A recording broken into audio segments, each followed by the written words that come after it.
Hi, good morning. All my partner, is me, Dato Ali Dato ko. Ako po sa kasalukuyan ngayon nasa Jeddah ko. Ah, Saudi, Jeddah. Ah, Masishare ko po sa inyo ngayon. Lahat tayo na pwede naman sabihin na may pangarap tayo lahat. Saka gusto natin yung pera.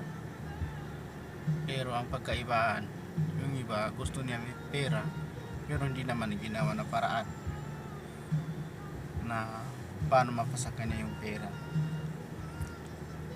Ginagawa ng paraan pero isa lang, dapat marami tayong paiba-iba paraan paano masa atin yung pera. Kasi ang pera, pag hindi mo na magawa ng paraan yan, magbigay ng problema sa iyo yan. Bakit magbigay ng problema? Alam mo ba, pag nakatanggap ka ng 1,000, naging problema mo naman kasi hindi naman sapat yun. Kailangan mo, gusto mo na kulang, may kailangan ka naman ng kulang na naman yun. Tapos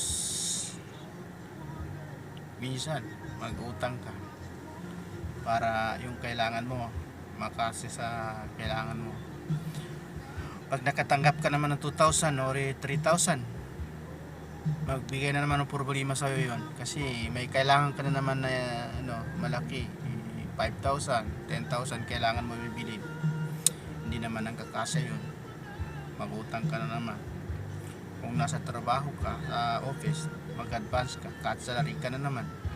Kung nasa bahay ka nagtrabaho sa amo, minsan kukuha ka ng advance 2 buwan kasi hindi naman nagkasya kailangan mo. Hindi sa sunod na buwan wala kang sahod o di kaya ay kalahati. Kung nakatanggap ka na naman ng 10,000, mas malaki na naman ang kailangan mo, 20,000 o naging kay problema mo. Basta pera, magbigay ang problema yan sa'yo pag hindi mo na mahanapan ng paraan kung paano maging wala kang maging problema.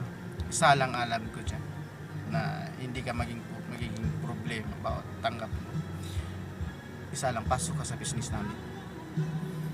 Pagpasokan mo business namin, pag nakatanggap ka ng 1,000 sa sunod na linggo o sa sunod na buwan, 2,000 na parating sa'yo.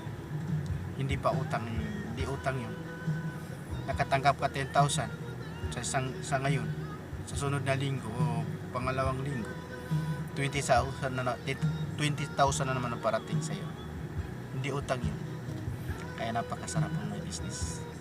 Pasok na kayo sa SOA o di kayo sa Royal. Nakikita ninyo yun ng mga Facebook account ko, yung mga kaya yun, kahit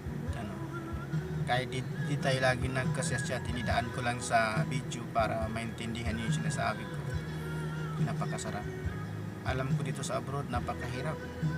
Minsan natutulog ka, ginigising ka ng amo, kumakain ka, inutusan ka. Kaya yun, yung power, pasok na kayo. Thank you.